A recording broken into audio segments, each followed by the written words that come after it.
Hello and welcome to another Intercore Tai-Chi video. My name is Kane Yenser, and this is kind of a continuation from another video which I just did, and I was talking about the coccyx and how in the waist, the relationship between the coccyx and the waist, and proper separation in the body. So if you want context for this video, please go watch that video. So in the last video, I identified the problem.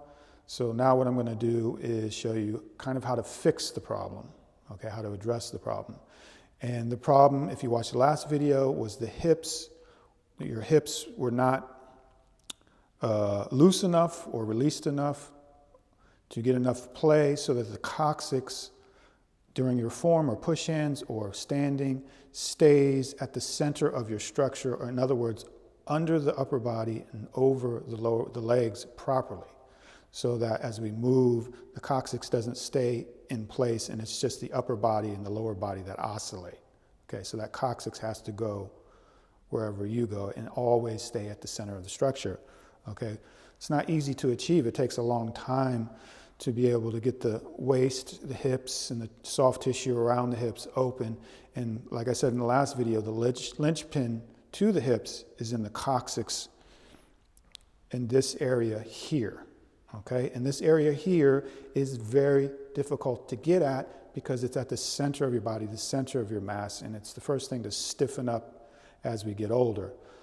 So the first thing we need to do is to figure out what it feels like to stretch that area. Now I could come up and point to that area, which I do often with my students. I say, here's where you want to stretch. But like I said, it's very difficult to get at that spot. You have to know how to get leverage through the upper and lower body to get at that spot. And it's very difficult if you've never done this kind of thing before. So the first thing I'm going to show you is how to start to engage the soft tissue, the connective tissue around the base of the spine, coccyx, sacrum, okay? Now, this works for about 50% of people. 50% of people, when I show them how to do this, they feel it. There's another technique where you're sitting down. I'm not going to go over that later. If someone doesn't feel it and they leave a comment in the comment section that says, oh, can you show me the seated version of how to feel what you're talking about? I can do that. But basically, to find it while you're standing is you want to bring your toes together and have your heels apart, and at least slightly apart. You want to make sure your toes are absolutely touching and the heels are apart, okay? And now remember, this is using the upper and lower body. So you have to, like it says in the classics, bring the chin in towards the chest, bring the chin in towards the throat, sink the chest, raise the back of the neck, and you want to slightly tuck under. But you don't want to bend the knees, because we want to get the leverage onto the area around the coccyx. All right, now that we have our toes together and heels slightly apart and we're standing up straight, what I want you to do is bring your knees together or push them together, or feel like you're pushing your thighs together, and at the same time, I want you to try to twist your thigh bones inward, not outward, inward, so that you're feeling very knock-kneed. Now I want you to adjust where your weight is in your feet. And what you're looking for is that stretching around the soft tissue, the connective tissue at the base of the spine or the coccyx. And it should feel, though, as though the tissue in the back is spreading out and then coming around the hips forward in this motion. Okay, if you feel that, if you feel it, it stretches out and then it becomes very hard, but not through muscle contraction, simply because it's being engaged. That is the linchpin. That's the piece you need. That's what you always need to be addressing. Always try to be engaging that point, okay? So usually what happens is, and why we can't engage that point, is because it has to be in the right position so you can actually affect it, okay? So a lot of people will stick their butt out. When you do that, you bypass that point. That point is not effective. It's taken out of the equation, okay? And this is why people, when you're really doing good Tai-Chi, it makes your legs burn, your legs get tired, because You're no longer bypassing the hips. Your structure has to go through the hips. The energy has to go through the hips. That's what opens the hips up. Okay? So, let me just show you a simple exercise that we're going to do. And when we do it, you want to do the same things I told you about just a second ago. Okay? We're going to have our feet parallel, shoulder width apart.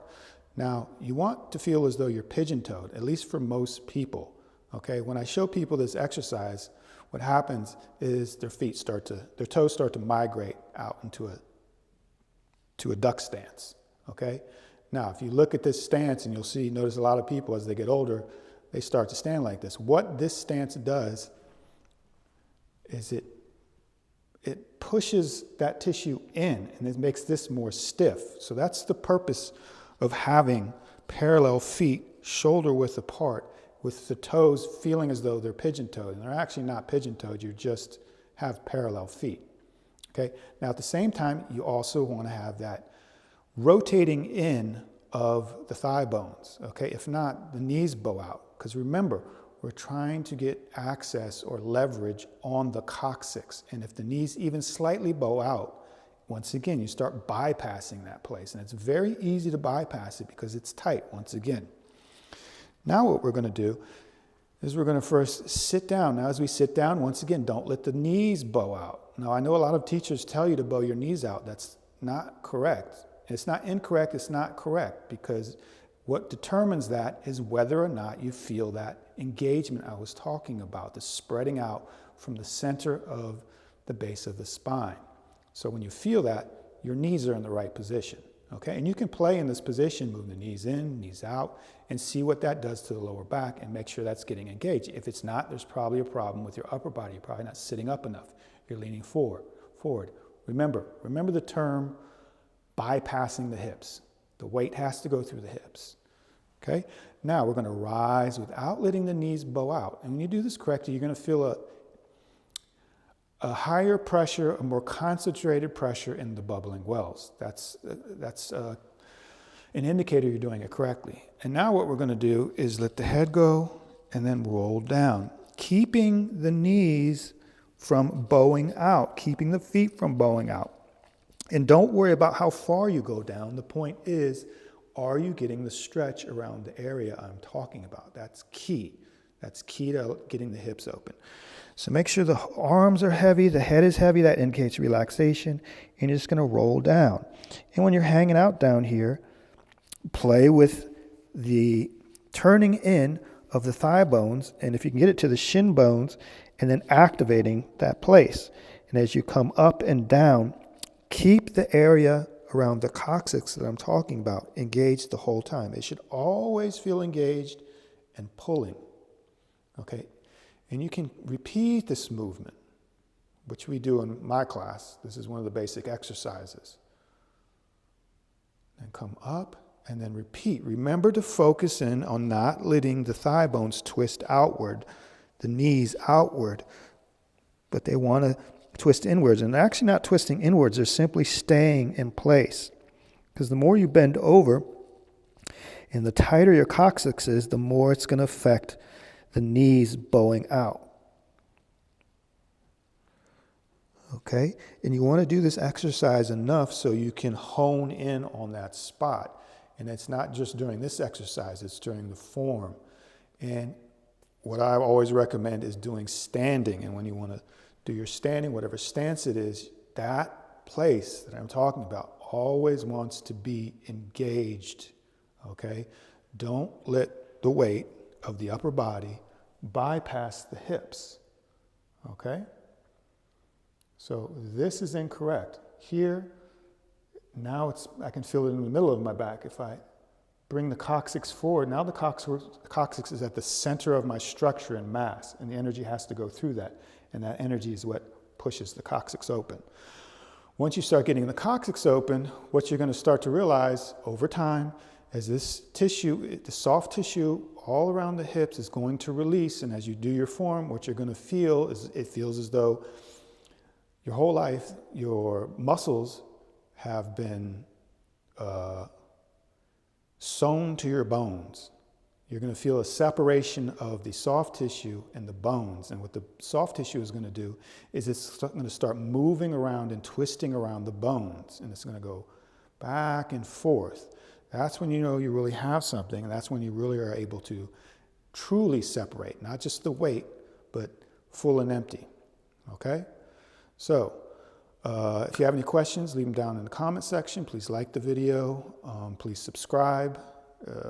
And I will see you in the next video where I'm going to go over the controversial topic of tucking under or not tucking under with the tailbone. Hope to see you in that video. See you later. Bye-bye.